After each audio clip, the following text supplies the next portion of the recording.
அம்புலிமாமா கதைகள். நியமனத்தின் காரணம். மந்திரகிரிங்கிற ஊர்ல ஜமீன்தார் ஒருத்தர் இருந்தாராம். அவருக்கு தன்னுடைய ஊர்ல இருக்கிற ஆத்துல மாலை நேரங்கள்ல தினமும் படகுல போகணும்னு ஆசையா. அதனால தன்னுடைய திவானை கூப்பிட்டு ஒரு படகோட்டியை தேர்ந்தெடுக்க சொல்றாரு. திவானும் அதற்கான பரீட்சையை நடத்தி பொன்னான் சின்னான்னு 2 பேரை தேர்ந்தெடுத்து ஜமீன்தார் கிட்ட அழைச்சிட்டு போறாரு. ஜமீன்தார்கிட்ட இவங்க 2 பேரும் ரொம்ப திறமையானவங்க. பொன்னான் நல்லா படகோட்டுவான். அதே சமயம் நல்லா நீந்தவும் செய்வான். சின்னான் நல்லா படகோட்டுவான். ஆனா அவனுக்கு சரியா நீந்த தெரியாதுன்னு சொல்றாரு.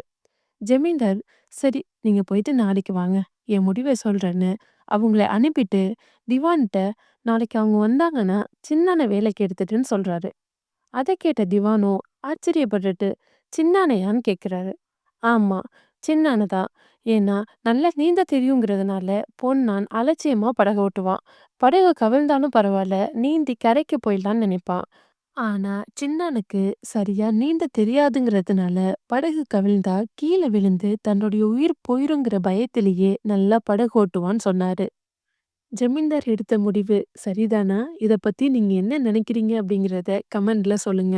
ஏன்னா பொன்னான வேலைக்கு எடுத்திருந்தா, ஒரு வேளை படகு கவிழ்ற மாதிரி இருந்தாலும், அவனுக்கு நீச்சல் தெரியுங்கிறதுனால, தன்னையும் காப்பாத்திக்கிட்டு, தன்னோட எஜமானியும் அவன் காப்பாத்திருப்பான்.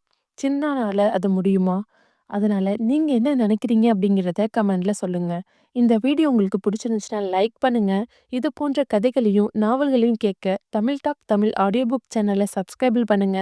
நான் உங்கள் எஸ்ஏ தமிழுடன் இணைவோம். நன்றி.